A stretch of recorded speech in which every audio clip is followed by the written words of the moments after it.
عثمان رضی اللہ عنہ کا سوتیلا بھائی اور ان کی طرف سے کوفہ کا گورنر تھا، اس کی غیر اخلاقی حرکتوں اور اسی طرح سیدنا عثمان کی جانب سے تالیف قلب کے لیے لگائے گئے بنو امیہ ہی کے چند رشتہ دار گورنروں کے افعال کی وجہ سے بعض صحابہ کرام رضی اللہ عنہم خلیفہ ثالث امیر المؤمنین سیدنا عثمان بن عفان سے ناراض تھے، اور بالآخر یہی معاملات سیدنا عثمان کی مظلومانہ شہادت کا سبب بھی بنے۔ شہادت عثمان کو عبداللہ بن سبا یہودی ملعون کا ایک بالکل الگ تھلگ فتنے سے جوڑ دینا دراصل صحیح الاسناد احادیث اور مستند تاریخ سے ناواقفیت اور فرقہ وارانہ کتمان حق کا نتیجہ ہے۔ چنانچہ اسی ضمن میں محدث اعظم پاک و ہند شیخ حافظ زبیر علی زعی رحمہ اللہ المتوفی 1435 ہجری نے سنی اور شیعہ دونوں کی مستند کتابوں سے ثابت کیا ہے کہ عبداللہ بن سبا یہودی ملعون دونوں ہی مکاتب فکر کے یہاں نہ صرف ایک منافق شخصیت کے طور پہ جانا جاتا ہے، بلکہ یہاں تک مذکور ہے کہ اسے چوتھے خلیفہ راشد امیر المؤمنین سیدنا علی بن ابی طالب نے اپنے دور خلافت میں اس کے خلاف توحید، گمراہ کن عقائد اور سیدنا مولا علی بن ابی طالب کی شان میں غلو پر مبنی نظریات پھیلانے کے سنگین جرم کی پاداش میں قتل کروا کے آگ میں ڈلوا کر جلوا بھی دیا تھا۔ یہ خود کس کا عمل ہے؟ سیدنا مولا علی بن ابی طالب رضی اللہ عنہ علیہ السلام کی شان میں غلو کرنے پر اس کے ساتھ عمل کیا گیا تھا۔ یہ فتاوی علمیہ المعروف توضیح الاحکام للحافظ شیخ زبیر علی زعی جلد نمبر 1 صفحہ 153 سے 159 تک کا یہ بات کہی جا رہی ہے۔ تو دیکھیں حضرت عثمان کی شہادت کا واقعہ پیش آیا، وہ ان کی گورنریوں کے خرابیوں کی وجہ سے ہوا، کیونکہ ایک حاکم جب کسی کو گورنر مقرر فرماتا ہے، وہ گورنر اپنا کام ٹھیک سے نہ کرے اور بہت زیادہ لوٹ خسوٹ کرے، کرپشن بڑھ جائے اور کھلے عام وہ گناہ کرنے لگ جائے اور اپنے گناہوں کو نہ مانے اور نہ توبہ کرے، تب فساد برپا ہوتا ہے۔ ایک شخص گناہ کو مان بھی رہا ہے، توبہ بھی کر رہا ہے، تو اس کا معاملہ ایسے لوگوں سے جوڑنا ہٹ درمی ہے، فتنہ آوری ہے، آپسی دشمنی نکالنا ہے۔ سنن نسائی کی حدیث میں ہے، سیدنا سعد بن ابی وقاص رضی اللہ عنہ بیان کرتے ہیں، فتح مکہ کے دن رسول اللہ صلی اللہ علیہ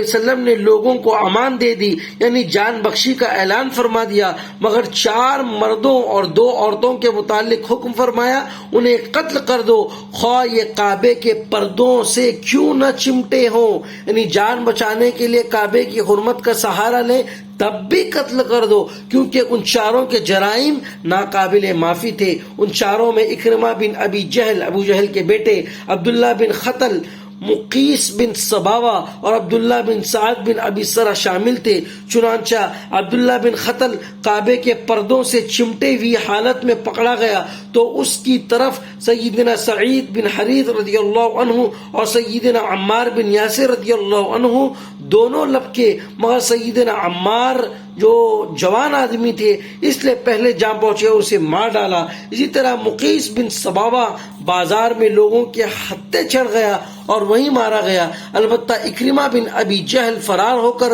بحری جہاز پر سوار ہو گیا۔ سمندری سفر کے دوران طوفان نے آ لیا تو سب کہنے لگے، اب تو صرف اللہ تعالیٰ سے مدد مانگو، یہاں تمہارے جھوٹے معبود کچھ کام نہ آئیں گے۔ چنانچہ اکرمہ نے دل میں دعا کرتے ہوئے عرض کیا، اللہ تعالیٰ کی قسم، اگر صرف اللہ تعالیٰ ہی مجھے سمندری آفت سے نجات دلا سکتا ہے تو خشکی میں بھی وہی نجات دہندہ ہے۔ اے اللہ تعالیٰ، میرا تجھ سے پکا عہد ہے کہ اگر تو نے مجھے اس طوفان سے بچا لیا تو سیدھا جا کر تیرے نبی محمد صلی اللہ علیہ وسلم کی خدمت میں حاضر ہوں گا اور ان کے ہاتھوں میں ہاتھ دے دوں گا، یعنی اسلام قبول کر لوں گا۔ یقیناً وہ بہت معاف کرنے والے اور وسیع الظرف شخصیت کے مالک ہیں۔ چنانچہ پھر جب اسے نجات ملی تو وہ آیا اور آپ صلی اللہ علیہ وسلم کے ہاتھ پر اسلام قبول کیا۔ اب چوتھا ناقابل معافی شخص یہ اکرمہ بن ابی جہل کے اسلام قبول لانے کا واقعہ آپ حیات الصحابہ میں پڑھ لیں، آپ کو مل جائے گا۔ اب چوتھا ناقابل معافی شخص عبداللہ بن ابی سرح کچھ عرصے کے لیے سیدنا عثمان بن عفان کے پاس روپوش رہا۔ نوٹ: سیدنا عثمان نے قریبی رشتہ داری کی بنا پر اسے پناہ دے دی تھی۔ پھر جب آپ نے سب لوگوں کو بیت اسلام کے لیے بلایا تو سیدنا عثمان اس عبداللہ بن ابی سرح کو لے کر رسول اللہ صلی اللہ علیہ وسلم کی خدمت میں حاضر ہوئے اور عرض کی کہ اس کی بیعت بھی قبول فرما لے۔ رسول اللہ صلی اللہ علیہ وسلم نے نظر مبارک اٹھا کر اس کو 3 بار دیکھا، مگر سر مبارک کا اشارہ فرما کر تینوں بار بیعت لینے سے انکار فرمایا۔ پھر آخر کار بیعت لے لی، مگر پھر ان دونوں کے جانے کے تھوڑے دیر بعد رسول اللہ صلی اللہ علیہ وسلم نے صحابہ کرام سے ارشاد فرمایا، تم میں کوئی ایک سمجھدار آدمی بھی ایسا نہ تھا جو صورت حال کی سنگینی کو دیکھتے ہوئے اس عبداللہ بن ابی سرح کو قتل کر دیتا جبکہ اس کی بیعت سے گریز کر رہا ہے۔ صحابہ نے عرض کی، اے اللہ تعالیٰ کے رسول صلی اللہ علیہ وسلم، ہمیں آپ کی خواہش کا علم کیوں کر ہو سکتا تھا، بس ایک دفعہ ہمیں آپ آنکھ سے اشارہ فرما دیتے۔ آپ نے ارشاد فرمایا، کسی بھی نبی کی شایانہ شان نہیں کہ وہ آنکھ سے اشارہ کرے۔ نوٹ: آنکھ سے اشارہ کرنے کا یہ عمل ہر معاشرے میں ایک قسم کی خیانت سمجھا جاتا ہے۔ دیکھیں، ان میں سے بعض لوگ ہوتے جو عورت اور جو آدمی اللہ کے نبی کی شان میں گستاخانہ اشعار کہتا تھا اور گالی گلوچ کرتا تھا، تو اتنا اللہ کا نبی کا دل رنجیدہ ہوا کہ آپ نے سر عام انہیں قتل عام کا حکم دیا۔ حالانکہ مکے والوں کے لیے عام توبہ تھی، لیکن اتنا آپ کا دل رنجیدہ ہوا ان کے اشعار سے، ان کے تعصب بھرے کلمات سے، ان کے گالی گلوچ سے، کہ اللہ کے نبی نے ان کے قتل کا فتویٰ صادر فرما دیا۔ اے مسلمانوں، ڈرو اللہ سے کہ تم ایسے شخصوں کو کیوں تنگ کرتے ہو جنہوں نے اپنے گناہوں سے توبہ کر لی ہے، جو پاک صاف زندگی بسر کر رہے ہیں، کیوں ان کی عزتوں کو نیلام کرتے ہو؟ کیا تمہیں اللہ کی نبی کی صاف صاف احادیث کو تم نے چھپا رکھا ہے، یا آنکھوں پر پردے پڑے ہیں، یا کان تمہارے سنتے نہیں، یا سم بکم عمیٌ کا تم جو ہے اس کے مصداق بن گئے ہو؟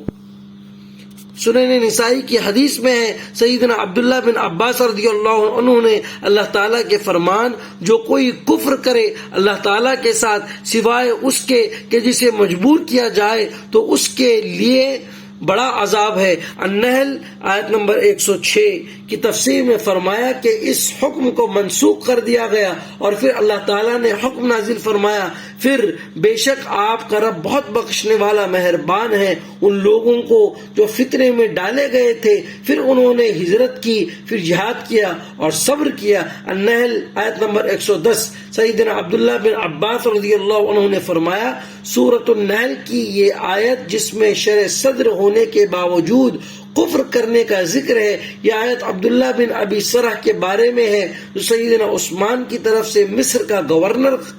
بن گیا تھا، حالانکہ یہ رسول اللہ صلی اللہ علیہ وسلم کا کاتب تھا۔ پھر شیطان نے اسے پسلایا اور یہ کفار سے جا ملا تو آپ صلی اللہ علیہ وسلم نے فتح مکہ کے دن اسے قتل کرنے کا حکم دیا، مگر سیدنا عثمان نے اپنی رشتہ داری کے سبب سفارش کر کے اسے پناہ دلوا دی تھی۔ سنن ابو داؤد کی حدیث میں ہے، امیر المؤمنین سیدنا عمر بن خطاب کے معزن سیدنا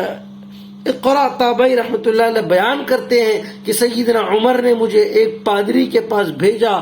اور پھر اسے سیدنا عمر کی خدمت میں حاضر کیا گیا۔ سیدنا عمر نے اس سے پوچھا، کیا میرا ذکر تمہاری کتاب میں موجود ہے؟ اس نے عرض کیا، جی ہاں۔ پھر آپ نے فرمایا، میرے بارے میں کیا لکھا ہے؟ اس پادری نے عرض کیا، ایک قرن۔ یہ سن کر آپ نے اس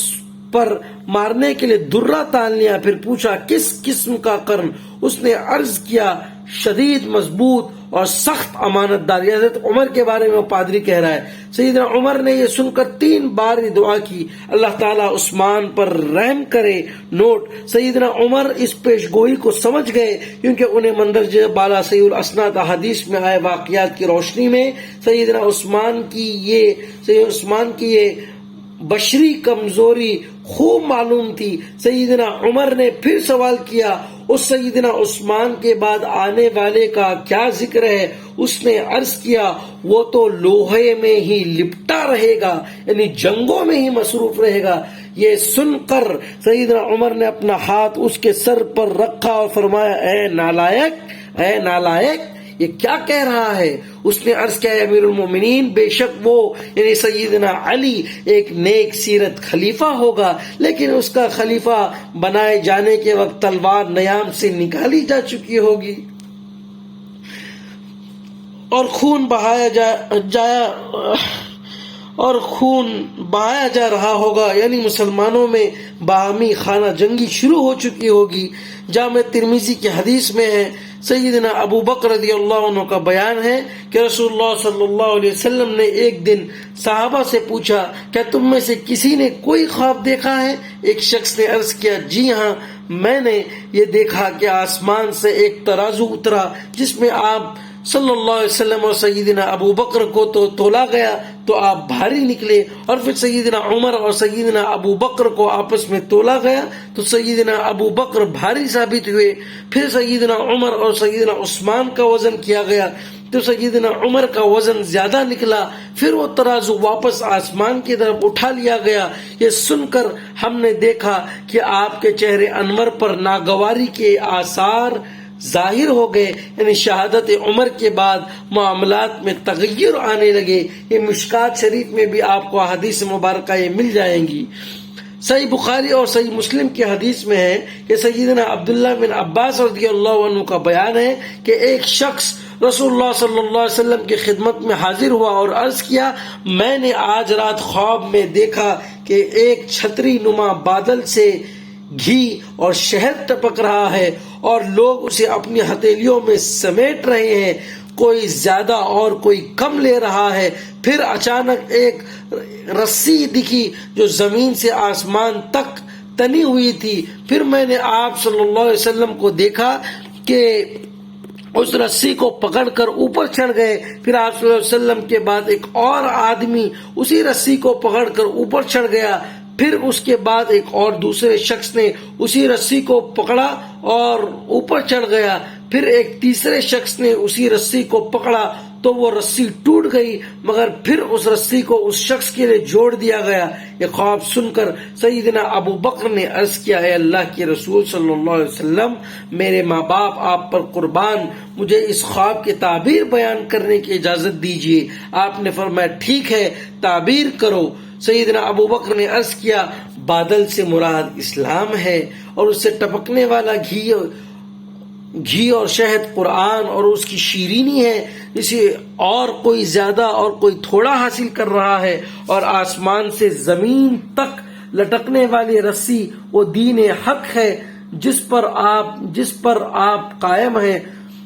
آپ صلی اللہ علیہ وسلم اسے تھامے رکھیں گے حتیٰ کہ اللہ تعالیٰ آپ کو اوپر اٹھا لے گا۔ پھر آپ کے بعد ایک اور شخص یعنی سیدنا ابو بکر اسے تھام لے گا اور پھر اسے بھی اوپر اٹھا لیا جائے گا۔ پھر ایک دوسرا شخص یعنی سیدنا عمر اسے تھام لے گا اور پھر اسے بھی اوپر اٹھا لیا جائے گا۔ پھر ایک تیسرا شخص سیدنا عثمان رضی اللہ عنہ اسے تھامے گا تو وہ رسی ٹوٹ جائے گی، مگر پھر اس رسی کو یعنی سیدنا عثمان کے لیے جوڑ دیا جائے گا، یعنی سیدنا عثمان کی شہادت ان کے لیے کفارہ بن جائے گی۔ پھر وہ بھی اسے تھام کر اوپر چڑھ جائے گا۔ سیدنا ابو بکر نے تعبیر بیان کرنے کے بعد عرض کی، اے اللہ تعالیٰ کے رسول صلی اللہ علیہ وسلم، میرے ماں باپ آپ پر قربان، بتائیے کہ میں نے درست تعبیر کی یا غلط؟ آپ نے فرمایا، کچھ درست تعبیر کی اور کچھ غلط۔ سیدنا ابو بکر رضی اللہ عنہ نے عرض کی، اللہ تعالیٰ کی قسم، آپ مجھے ضرور بتائیے کہ میں نے کون سی غلطی کی۔ آپ نے فرمایا، مجھے قسم مت دو۔ آپ نے اس کی تعبیر کو حکمت کی وجہ سے بیان نہیں فرمایا، لیکن بعد میں ہونے والے حالات نے اس حقیقت کو واضح کر دیا۔ صحیح بخاری اور صحیح مسلم کی حدیث میں ہے، سیدنا ابو موسیٰ اشعری رضی اللہ عنہ کا بیان ہے کہ میں رسول اللہ صلی اللہ علیہ وسلم کے ہمراہ مدینہ منورہ کے کسی باغ میں تھا، اور رسول اللہ صلی اللہ علیہ وسلم کے دست مبارک میں ایک چھڑی تھی جسے آپ صلی اللہ علیہ وسلم پانی اور مٹی میں مار رہے تھے۔ اسی دوران ایک شخص نے دروازے پر آ کر باغ میں داخلے کی اجازت مانگی۔ آپ نے فرمایا دروازہ کھول دو اور اس آنے والے کو جنت کی بشارت دے دو۔ چنانچہ میں گیا تو وہ آنے والا سیدنا ابو بکر تھے۔ میں نے دروازہ کھول دیا اور انہوں نے بشارت دے دی۔ پھر ایک اور شخص نے دروازے پر آ کر باغ میں داخلے کی اجازت مانگی تو آپ نے فرمایا دروازہ کھول دو اور اس آنے والے کو بھی جنت کی بشارت دے دو۔ میں نے جا کر دروازہ کھولا تو وہ سیدنا عمر تھے، چنانچہ دروازہ کھول دیا اور انہیں بھی جنت کی خوشخبری دے دی۔ پھر ایک اور شخص نے دروازے پر آ کر باغ میں داخلے کی اجازت مانگی۔ آپ ٹیک لگا کر تشریف فرما تھے، اس بار اٹھ کر بیٹھ گئے اور فرمایا دروازہ کھول دو اور اسے بھی جنت کی بشارت دے دو، مگر اسے ایک بڑی مصیبت پہنچ کر رہے گی۔ چنانچہ میں نے جا کر دروازہ کھول دیا تو وہ سیدنا عثمان رضی اللہ عنہ تھے۔ میں نے جنت کی بشارت بھی دی اور آپ کی بیان کردہ بات بھی سنا دی۔ وہ بات سن کر سیدنا عثمان نے کہا میں اللہ تعالیٰ ہی سے مدد چاہتا ہوں۔ صحیح بخاری کی حدیث میں ہے کہ سیدنا عبداللہ بن عدی بن خیار رضی اللہ عنہ کا بیان ہے کہ میں باغیوں کے کیے گئے محاصرے کے دوران سیدنا عثمان کی خدمت میں حاضر ہوا اور عرض کیا کہ امیر المؤمنین، بے شک ہمارے امام تو آپ ہیں، لیکن آپ پر جو مصیبت آئی ہے وہ آپ کے سامنے ہی ہے۔ آج کل ہمیں مسجد نبوی میں فتنوں کا سرغنہ نماز پڑھا رہا ہے، جس کی وجہ سے ہمیں تنگی محسوس ہوتی ہے کہ اس بدعتی امام کے پیچھے نماز پڑھ کر ہم بھی کہیں گناہ گار نہ ہو جائیں۔ سیدنا عثمان نے فرمایا نماز لوگوں کے اعمال میں سے سب سے بہترین عمل ہے، اس لیے جب لوگ کوئی اچھا عمل کریں تو تم بھی ان بدعتیوں اور باغیوں کے ساتھ شریک ہو جاؤ، اور جب وہ برائی کرنے لگے تو ان سے علیحدہ ہو جاؤ۔ دیکھیے آدمی کتنا ہی گنہگار ہو، جو خلیفہ ثالث کو شہید کرنے کے لیے جو لوگ آئے ہوئے ہیں، جس کو تمام امت نے خلیفہ مان لیا ہو، اس کو شہید کرنے کے لیے جو لوگ آئے، خلیفہ ثالث ان کے پیچھے نماز پڑھنے کو جائز قرار دے رہے ہیں۔ کیا ہو گیا ان لوگوں کی عقلوں کو جو کہتے ہیں ایسے شخص کے پیچھے کیسے نماز پڑھ سکتے ہو جسے پاکی صفائی کا علم نہ ہو، حتیٰ کہ وہ شخص خوب اچھی طرح وضو بھی کر رہا ہو، پاکی نجاست کو گندگی کو اپنے سے دور بھی کر رہا ہو، پھر بھی اس پر بلا تحقیق وہ پاک ہے یا نہیں، اس بات کا فیصلہ دینا یہ غلط بات پر مبنی ہے۔ جامع ترمذی کی حدیث میں ہے کہ سیدنا مرہ بن کعب رضی اللہ عنہ کا بیان ہے کہ ایک مرتبہ رسول اللہ صلی اللہ علیہ وسلم نے فتنوں کا ذکر کیا اور ان فتنوں کے بہت جلد وقوع پذیر ہونے کی توقع بھی ظاہر کی۔ اسی دوران ایک شخص کپڑے میں لپٹا ہوا وہاں سے گزرا تو آپ صلی اللہ علیہ وسلم نے فرمایا یہ شخص اس فتنوں والے دن رائے ہدایت پر ہوگا۔ سیدنا مرقاد بن کعب رضی اللہ عنہ کا بیان ہے کہ میں اٹھ کر اس کپڑے میں لپٹے ہوئے شخص کے پاس گیا تو دیکھا کہ وہ سیدنا عثمان بن عفان تھے۔ پھر میں نے آپ کے قریب آ کر پوچھا کہ کیا یہی وہ شخص ہے کہ جس کے راہ ہدایت پر ہونے کی خبر آپ نے دی ہے؟ تو آپ نے فرمایا ہاں۔ جامع ترمذی کی حدیث میں سیدنا ابو سہلہ تابعی رحمۃ اللہ علیہ کا بیان ہے کہ سیدنا عثمان بن عفان نے محاصرے والے دن فرمایا رسول اللہ صلی اللہ علیہ وسلم نے مجھ سے مصیبت کے وقت صبر کرنے پر ایک عہد لیا تھا جس پر میں صبر کے ساتھ کاربند ہوں۔ صحیح بخاری کی حدیث میں سیدنا ابو سعید خدری اور سیدنا ابو ہریرہ کا بیان ہے کہ رسول اللہ صلی اللہ علیہ وسلم نے فرمایا ایک مسلمان کو جو بھی تکلیف درد، رنج، غم لاحق ہوتا ہے، حتیٰ کہ اسے جو کانٹا بھی چبھتا ہے تو اللہ تعالیٰ اس تکلیف کو برداشت کرنے کے عوض اس کے گناہوں کو معاف کر دیتا ہے۔ صحیح مسلم کی حدیث میں کہ سیدنا ابو ہریرہ کا بیان ہے کہ جب یہ آیت نازل ہوئی، جو شخص کوئی بھی برائی کرے گا تو وہ اس کا بدلہ پالے گا، النساء آیت نمبر 123، تو مسلمانوں کو شدید پریشانی لاحق ہوئی۔ اس پر رسول اللہ صلی اللہ علیہ وسلم نے فرمایا، ایک دوسرے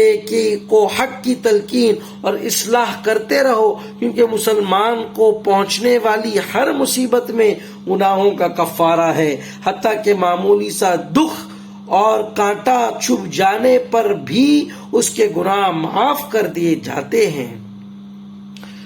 اسی طرح صحیح بخاری اور صحیح مسلم کی حدیث میں ہے کہ سیدنا اکرمہ تابعی رحمت اللہ علیہ کا بیان ہے کہ سیدنا عبداللہ بن عباس رضی اللہ عنہ نے مجھے اور اپنے بیٹے سیدنا علی بن عبداللہ بن عباس تابعی رحمت اللہ علیہ کو حکم دیا کہ تم دونوں سیدنا ابو سعید خدری رضی اللہ عنہ کے پاس جاؤ اور ان سے ان کی روایت کی گئی ایک خاص حدیث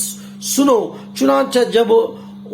ہم ان کے پاس گئے تو وہ اور ان کے بھائی اپنے باغ کو سیراب کر رہے تھے۔ ہمیں دیکھ کر وہ قریب آ گئے اور گوٹھ لگا کر دل جمعی کے ساتھ بیٹھ گئے، اور پھر سیدنا ابو سعید خدری رضی اللہ عنہ نے ہم سے بیان فرمایا، ہم لوگ مسجد نبوی کی تعمیر کے لیے اینٹیں ایک ایک کر کے اٹھا رہے تھے، جبکہ سیدنا عمار بن یاسر اپنے شوق اور جذبے کے باعث ایک کے بجائے دو اینٹیں اٹھا کر لا رہے تھے۔ اسی دوران اللہ کے نبی صلی اللہ علیہ وسلم جب سیدنا عمار کے پاس سے گزرے تو اپنے مبارک ہاتھوں سے ان کے سر مبارک سے گرد اور مٹی جھاڑتے ہوئے ارشاد فرمایا، افسوس عمار کی کم بختی۔ نوٹ، یہ عرب کا محاورہ تھا، اسے ایک باغی گروہ جماعت کو کہتے ہیں، ایک شخص کو گروہ نہیں کہتے بلکہ جماعت کو کہتے ہیں۔ اسے ایک باغی گروہ قتل کرے گا، عمار تو انہیں جنت کی طرف بلا رہا ہوگا، جبکہ وہ لوگ عمار کو آگ کی طرف بلا رہے ہوں گے۔ سیدنا ابو سعید خدری رضی اللہ عنہ کا بیان ہے کہ سیدنا عمار نے دعا کی، اے اللہ تعالی میں اس فتنے سے تیری پناہ مانگتا ہوں۔ یہ صحیح بخاری 2812 اور 447 اور صحیح مسلم 7320 میں روایت منقول ہے۔ سیدنا عمار کی تاریخ پڑھنا ہو تو صحابہ کے زندگیوں کے احوال آپ پڑھ لیں کتابوں میں،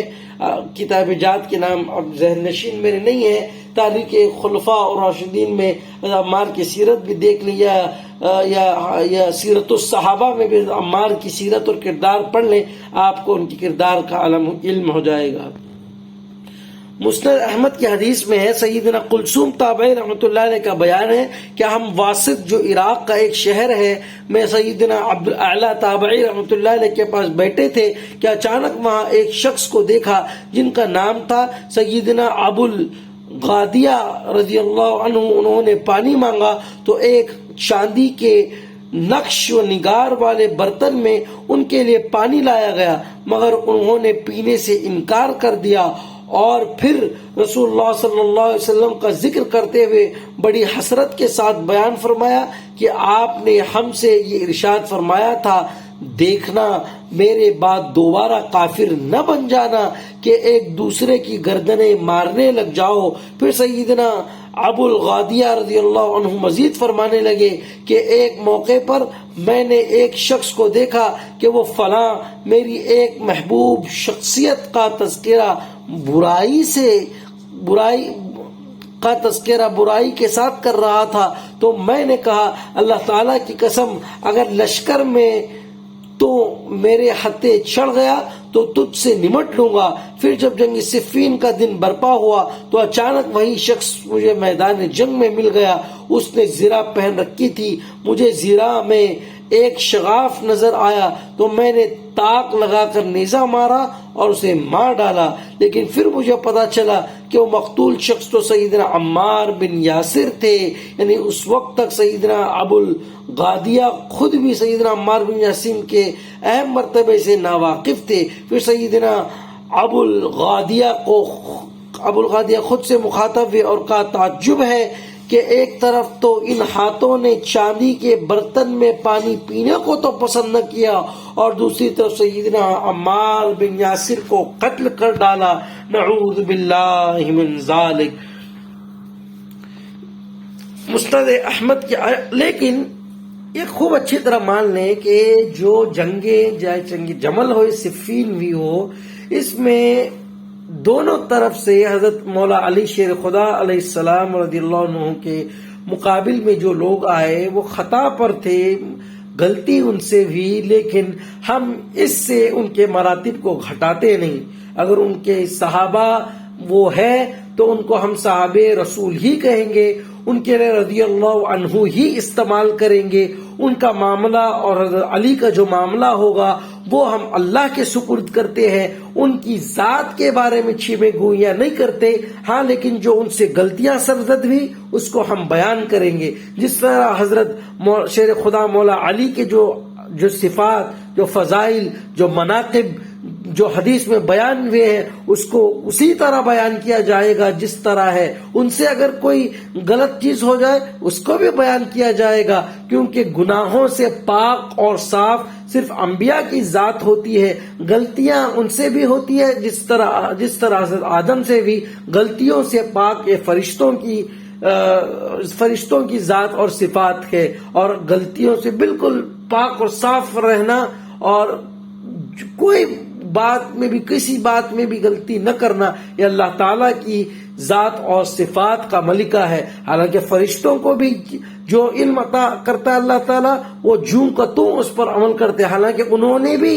ایک بات اٹھائی تھی کہ کیوں تو ایسی مخلوق کو پیدا کرتا ہے، یسفک الدماء ونحن نسبح بحمدک ونقدس لک، جو خون بہائیں گے حالانکہ ہم تیری تسبیح تحمید کرنے کے لیے حاضر ہے۔ تو انہوں نے بھی اللہ نے جب آدم کو پیدا کرنے کا ارادہ کیا تو اشکال کیا تھا، تو سب سے بالا تر ہستی اور ذات وہ اللہ کی ہے، اس کے بعد پیغمبروں کی ہے، اس کے بعد کوئی شخص زروع زمین پر ایسا نہیں ہے جس سے کوئی غلطی نہ ہو سکے، لیکن غلطی کو غلطی کہا جائے گا اور فضائل کو فضائل کہا جائے گا۔ مستند احمد کی حدیث میں ہے کہ سیدنا محمد بن عمرو تابعی رحمۃ اللہ علیہ کا بیان ہے کہ جب سیدنا عمار بن یاسر قتل ہوئے تو سیدنا عمرو بن حزم رضی اللہ عنہ حضرت عمرو بن عاص کے پاس آئے اور کہا کہ سیدنا عمار قتل ہو گئے ہیں، اور یاد کرو کہ رسول اللہ صلی اللہ علیہ وسلم نے یہ پیش گوئی فرمائی تھی ان سیدنا عمار کو ایک باغی گروہ قتل کرے گا۔ یہ سن کر حضرت عمرو بن عاص فوراً گھبرا کر اٹھ کھڑے ہوئے اور مسلسل ان للہ و انا الیہ راجعون پڑھتے ہوئے حضرت معاویہ بن ابی سفیان کے پاس آئے۔ حضرت معاویہ نے انہیں گھبرایا ہوا دیکھ کر پوچھا کیا ہوا؟ حضرت عمرو بن عاص نے انہیں جواب دیا سیدنا عمار بن یاسر قتل ہو گئے۔ تو حضرت معاویہ نے پوچھا حضرت عمار بن یاسر قتل ہو گئے تو پھر کیا ہو گیا؟ یہ سن کر عمرو بن عاص نے کہا میں نے خود رسول اللہ صلی اللہ علیہ وسلم کو یہ فرماتے ہوئے سنا تھا ان سیدنا عمار کو ایک باغی گروہ قتل کرے گا۔ اس پر حضرت معاویہ نے غصے میں آ کر کہا تم اپنے ہی پیشاب میں پسل جاؤ، ان سیدنا عمار کو ہم نے قتل کیا ہے۔ پھر حضرت معاویہ نے اس واضح غلطی کی تعویل کرتے ہوئے کہا انہیں تو سیدنا علی اور ان کے ساتھیوں نے قتل کیا ہے کہ ان کو اپنے ساتھ لائے اور لا کر ہمارے نیزوں کے آگے ڈال دیا، نعوذ باللہ من ذالک ونعوذ باللہ من ذالک نرجو الی اللہ ونرجو الی رحمت اللہ۔ مسند احمد اور المستدرک للحاکم کی حدیث میں ہے کہ انہیں حضرت عمرو بن عاص رضی اللہ عنہ کو جب سیدنا عمار بن یاسر رضی اللہ عنہ کے قتل کی خبر دی گئی تو انہوں نے فرمایا کہ میں نے خود رسول اللہ صلی اللہ علیہ وسلم کو یہ فرماتے ہوئے سنا تھا ان سیدنا عمار کا قاتل اور ان کا سامان مال غنیمت کے طور پر لوٹنے والا جہنم میں جائے گا، نعوذ باللہ من ذالک۔ کسی نے پوچھا کہ خود آپ بھی تو ان سیدنا عمار بن یاسر سے لڑنے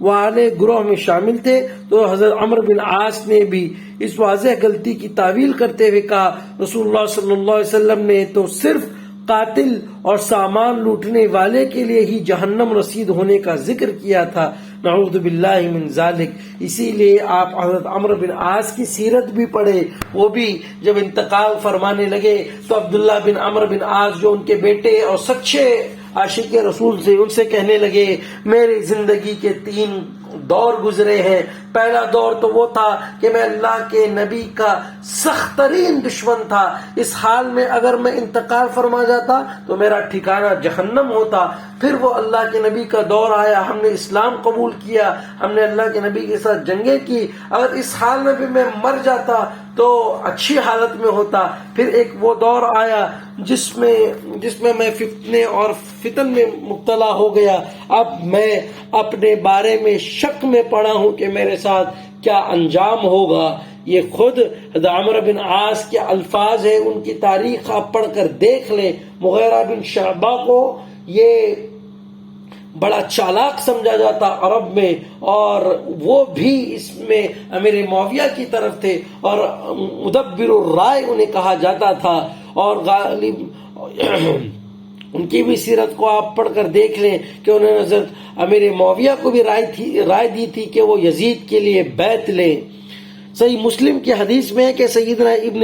شماسہ تابعی رحمۃ اللہ علیہ کا بیان ہے کہ ہم حضرت عمرو بن عاص کے پاس آئے جبکہ وہ نزع کے عالم میں تھے، وہ کافی دیر تک روتے رہے اور اپنا چہرہ دیوار کی طرف پھیر لیا۔ یہ دیکھ کر ان کے بیٹے نے کہا ابا جان، آپ کو تو رسول اللہ صلی اللہ علیہ وسلم نے فلاں بشارت دی تھی، فلاں خوشخبری دی تھی۔ حضرت عمرو بن عاص نے ہماری طرف رخ پھیر کر کہا ہم صحابہ بشارتوں سے بھی بڑھ کر زیادہ افضل عمل لا الہ الا اللہ محمد رسول اللہ کی گواہی دینے کو خیال کیا کرتے تھے۔ اے میرے بیٹے، میری زندگی میں تین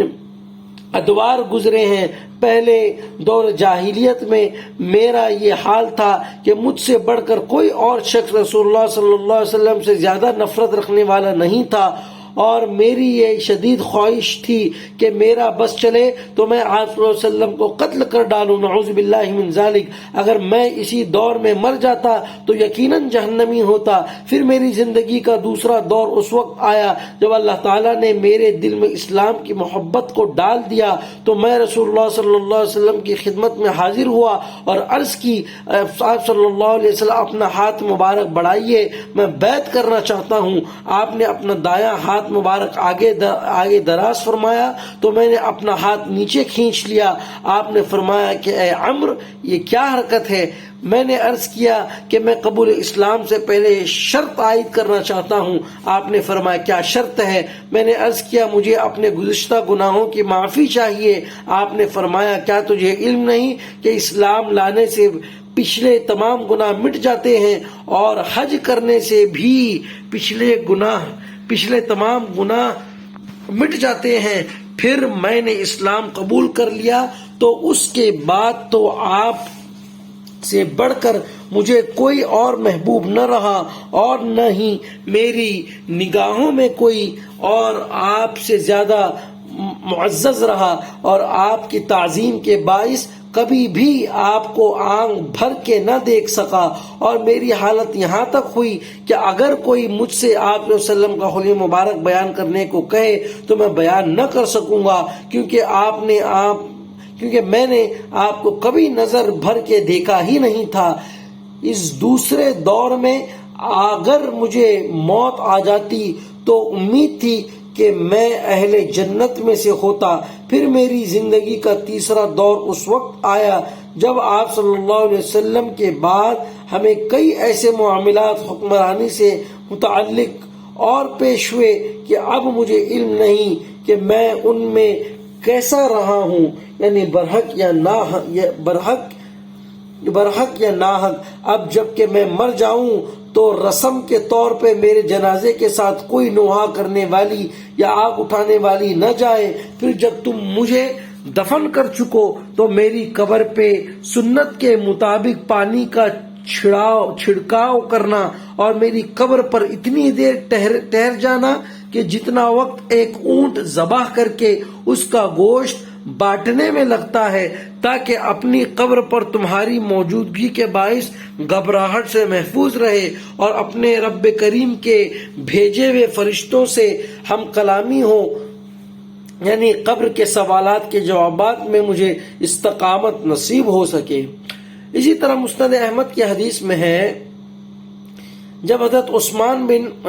عمرو بن عاص کی موت کا وقت قریب آیا تو وہ رونے لگے۔ ان کے بیٹے سیدنا عبداللہ بن عمرو بن عاص نے پوچھا، کیا آپ صلی اللہ علیہ وسلم موت کی خوف سے رو رہے ہیں؟ تو انہوں نے فرمایا، نہیں اللہ تعالیٰ کی قسم، بلکہ میں تو موت کے بعد والے مراحل سے ڈرتا ہوں۔ نوٹ: اگلے الفاظ اس حدیث میں وہی ہیں جو اوپر صحیح مسلم کے طریق میں گزر چکے ہیں، تو اسی لیے اس حدیث کو ہم چھوڑ رہے ہیں۔ نوٹ: امام بدر الدین عینی حنفی رحمہ اللہ المتوفی 855 ہجری لکھتے ہیں، امام کرمانی رحمہ اللہ نے کہا کہ سیدنا علی اور حضرت معاویہ دونوں ہی مجتہد تھے۔ زیادہ سے زیادہ یہ ہے کہ حضرت معاویہ کو اجتہاد میں خطا لاحق ہو گئی، ان کو 1 اجر ملے گا، جبکہ سیدنا علی کو 2 اجر ملے گا۔ اس دعوے پر امام بدر الدین عینی حنفی رحمہ اللہ علیہ کہتے ہیں، میں کہتا ہوں کہ حضرت معاویہ کی خطا کو اجتہادی خطا کیسے کہہ دیا جائے اور ان کے اجتہاد پر کیا دلیل ہے، حالانکہ ان کو یہ حدیث جو صحیح بخاری اور صحیح مسلم کے حوالے سے اوپر گزر چکی ہے، پہنچ چکی تھی، جس میں رسول اللہ صلی اللہ علیہ وسلم نے یہ فرمایا ہے، افسوس ابن سمیہ کو ایک باغی جماعت قتل کرے گی، اور ابن سمیہ عمار ابن یاسر ہیں اور ان کو حضرت معاویہ کے گروہ نے جنگ صفین میں قتل کیا، یعنی حضرت عمار کو باغی گروہ قتل کرے گی، صاف حدیث کے الفاظ موجود ہے۔ تو کیسے یہ غلطی ہو سکتی، اجتہادی غلطی ہو سکتی ہے؟ آپ اس کو اجتہادی غلطی نہیں کہہ سکتے۔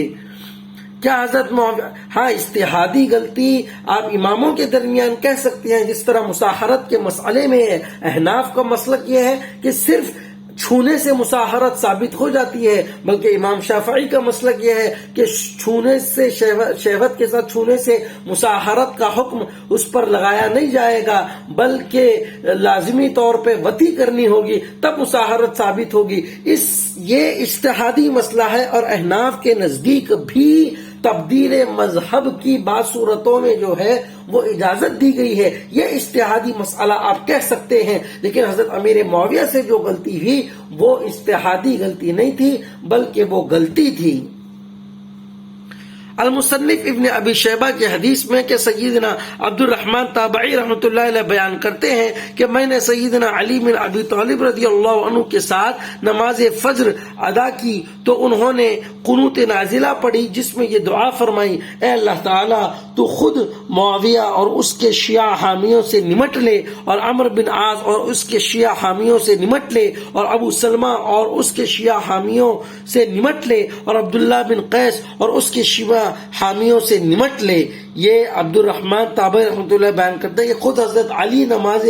فجر میں قنوت نازلہ ان پر پڑھا کرتے، اور یہ لوگ مسلمان تھے۔ تو پتہ چلا کہ کوئی مسلمان کی عزت پر ڈاکہ ڈالے، اس کو جینے کا حق اس سے چھین رہا ہو، اس کی عزت کو بازار میں تار تار کر رہا ہو، کیونکہ یہ لوگ تو لشکر لے کر آئے، لیکن اس سے پہلے ممبروں پر ان پر لعنتیں کی گئی، ممبروں پر ان کے خلاف جھوٹ باندھے گئے، تو حضرت علی ان پر قنوت نازلہ پڑھا کرتے تھے۔ تو آج بھی مسلمان وہ جن پر اس طرح کے واقعات ہو رہے ہوں، وہ قنوت نازلہ ان لوگوں پر پڑھ سکتے ہیں، حضرت علی کی سیرت سے وہ اس سنت کو لے سکتے ہیں۔ المصنف ابن ابی شیبہ کی حدیث میں ہے، سیدنا یزید بن عاصم تابعی رحمۃ اللہ علیہ کا بیان ہے کہ جب سیدنا علی بن ابی طالب رضی اللہ عنہ سے جنگ صفین کے مقتولین کے اخروی انجام کے متعلق پوچھا گیا تو انہوں نے ارشاد فرمایا، مجھے اللہ تعالیٰ سے امید ہے کہ ہمارے اور ان کے مقتولین عوام الناس جنت میں ہوں گے، اور قیامت کے دن بالآخر معاملہ فیصلے کے لیے اللہ تعالیٰ کی بارگاہ میں میرے اور معاویہ کے درمیان پہنچے گا۔ یہ مصنف ابن ابی شیبہ 7123 اور زبیر علی زعی فی مقالات جز 6 اسناد اس کی صحیح کہتے ہیں۔ مصنف ابن ابی شیبہ 29035 میں کہتے ہیں کہ قول الشیخ ارشاد الحق العثری اسنادہ صحیح۔ اسی طرح صحیح مسلم کی حدیث میں ہے کہ سیدنا ابو ذر غفاری سیدنا ابو سعید خدری رضی اللہ عنہ بیان فرماتے ہیں کہ رسول اللہ صلی اللہ علیہ وسلم نے ارشاد فرمایا، میرے بعد میری امت کے لوگ دو گروہ میں تقسیم ہو جائیں گے، یعنی سیدنا علی اور سیدنا معاویہ، پھر ان دونوں مسلمان گروہوں کے اندر ہی سے ایک تیسرا فرقہ یعنی خوارج کا الگ ہو جائے گا، اور اس الگ ہو جانے والے فرقے خوارج سے وہ گروہ قتال کرے گا جو ان دونوں گروہوں میں سے اقرب الی الحق ہوگا، یعنی سیدنا علی بن ابی طالب کا گروہ۔ اقرب الی الحق سے مراد ہے حق والا گروہ، اور دلیل زیادہ حق کے قریب، اقرب الی الحق اقرب زیادہ قریب حق کے، اور دلیل اس کی یہ ہے کہ خود اللہ تعالیٰ نے غزوہ احد کے موقع پر منافقین کے واضح کفر کے لیے بھی اقرب کا لفظ استعمال فرمایا۔ سورہ آل عمران آیت نمبر 167۔ چنانچہ اسی ضمن میں سنن الکبریٰ للبیہقی کی حدیث میں ہے، سیدنا عمار بن یاسر نے فرمایا، مت کہو کہ اہل شام یعنی حضرت معاویہ کے گروہ نے کفر کیا، بلکہ کہو کہ انہوں نے فسق گناہ کبیرہ کیا، یا پھر کہو کہ اپنی جانوں پر ظلم کیا۔ سنن کبریٰ للبیہقی 16721 اسناد ہی صحیح۔ صحیح بخاری اور صحیح مسلم کی حدیث میں ہے، سیدنا ابو سعید خدری رضی اللہ عنہ بیان فرماتے ہیں کہ رسول اللہ صلی اللہ علیہ وسلم مال غنیمت تقسیم فرما رہے تھے کہ عبداللہ ابن زبیل خویسرہ تمیمی آیا اور کہنے لگا، اے محمد صلی اللہ علیہ وسلم انصاف کرو۔ اللہ کے نبی کو آ کر کہتا ہے کہ انصاف کرو۔ آپ نے جلال میں آ کر فرمایا، تو برباد ہو، جب میں ہی انصاف نہ کروں گا تو اور کون کرے گا؟ سیدنا عمر بن خطاب نے عرض کی، مجھے اجازت دیجئے کہ اس گستاخ کو قتل کر دوں۔ آپ نے فرمایا، رہنے دو، اس کے کچھ ساتھی مستقبل میں ایسے بھی ہوں گے کہ تم اپنی نماز کو ان کی نماز اور اپنی روزوں کو ان کے روزوں کے مقابلے میں حقیر سمجھو گے، یعنی وہ خوارج بہت عبادت گزار ہوں گے۔ یہ لوگ دین میں سے یوں خارج ہو جائیں گے جیسے تیر اپنے ہدف سے آر پار نکل جاتا ہے، اور اس تیر کے اگلے پچھلے اور درمیانی کسی بھی حصے پر کوئی نشان نہیں لگا ہوتا، اور وہ گوبر اور خون میں سے صاف نکل جاتا ہے۔ ان خوارج کی ایک نشانی یہ ہوگی کہ ان میں سے ایک شخص کا کٹا ہوا بازو عورت کے پستان جیسا ہوگا۔ یہ لوگ اختلاف جو سیدنا علی اور حضرت معاویہ کے درمیان ہوا کے وقت ظاہر ہوں گے۔ سیدنا ابو سعید خدری بیان فرماتے ہیں، میں گواہی دیتا ہوں کہ میں نے خود رسول اللہ صلی اللہ علیہ وسلم کو یہ سب باتیں فرماتے ہوئے سنا تھا، اور میں یہ بھی گواہی دیتا ہوں کہ سیدنا علی نے انہی خوارج کو جنگ نہروان میں قتل کیا، اور ان میں بھی آپ کے ساتھ تھا۔ اور پھر خوارج میں سے ایک شخص کی لاش لائی گئی جس میں وہ تمام علامات موجود تھی جو رسول اللہ صلی اللہ علیہ وسلم نے پیش گوئی ذکر فرمائی تھی، اور اسی میں سے متعلق قرآن کی یہ آیت بھی نازل ہوئی، اور ان میں سے بعض آپ پر صداقت کی تقسیم میں تعان کرتے ہیں۔ بقیہ احادیث ہم تھوڑے سے وقفے کے سامنے آپ حضرات کے سامنے پیش کریں گے۔ اللہ تعالی ہمیں ان باتوں کو سمجھنے کی توفیق عطا فرمائے۔ وما علینا الا البلاغ وآخر دعوانا ان الحمدللہ رب العالمین۔ عثمان رضی اللہ عنہ کا سوتیلا بھائی اور ان کی طرف سے کوفہ کا گورنر تھا، اس کی غیر اخلاقی حرکتوں اور اسی طرح سیدنا عثمان کی جانب سے تالیف قلب کے لیے لگائے گئے بنو امیہ ہی کے چند رشتہ دار گورنروں کے افعال کی وجہ سے بعض صحابہ کرام رضی اللہ عنہم خلیفہ ثالث امیر المؤمنین سیدنا عثمان بن عفان سے ناراض تھے، اور بالآخر یہی معاملات سیدنا عثمان کی مظلومانہ شہادت کا سبب بھی بنے۔